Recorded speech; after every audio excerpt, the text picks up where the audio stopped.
Now we will go for the another reading, for which we need to change the AC voltage with the help of the level knob which is available on the function generator.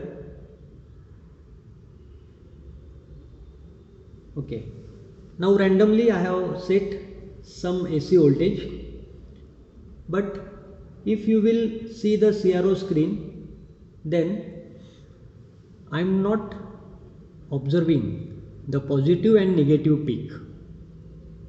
So what will be the solution? It is to change the volts per division knob setting. Now I will change the volts per division knob setting so that comfortably the displayed waveform will be within the scope of the available divisions, that is the vertical divisions. Already we have seen that there are 8 vertical divisions available in the CRO screen. Now I have changed the volts per division knob and that setting is now at 5 volt.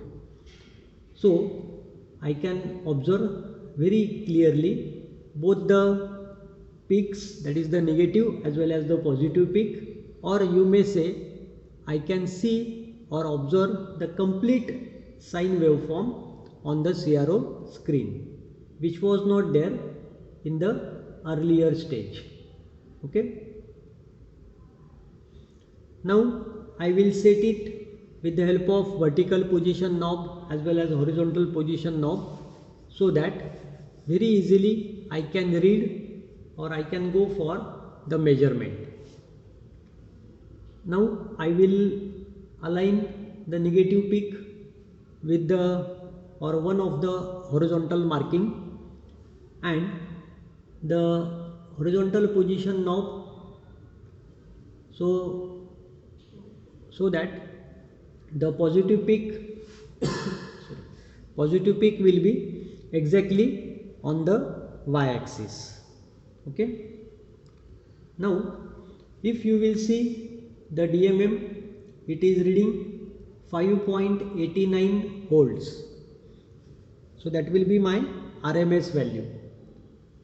Again the second column will be reading of the vertical number of divisions occupied by my AC voltage, and these are 1, 2, 3 complete divisions and 1.5 subdivisions.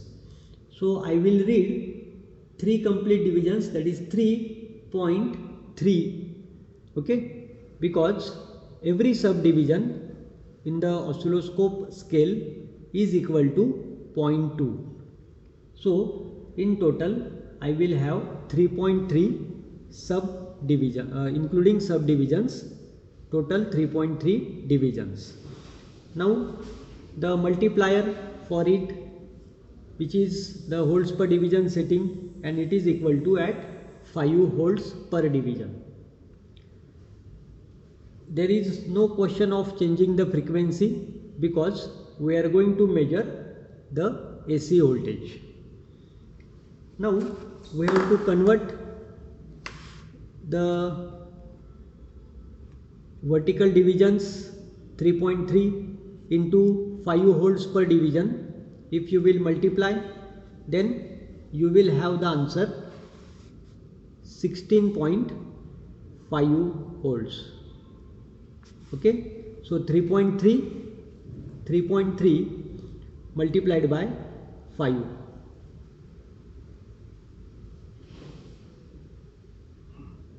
Okay, so 16.5 volts will be my peak to peak voltage. Now if I need to convert it into RMS, I have to divide it by 2 root 2.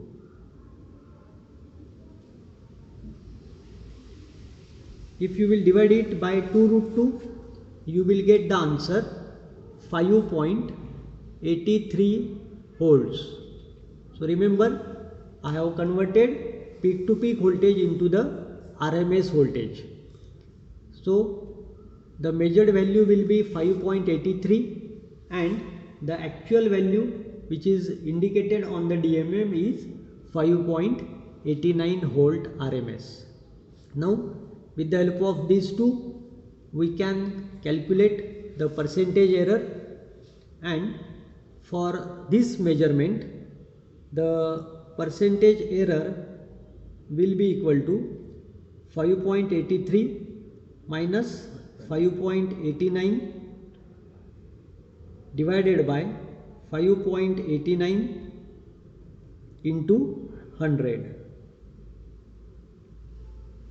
If you will do the calculation, then the result will be minus 1.01%.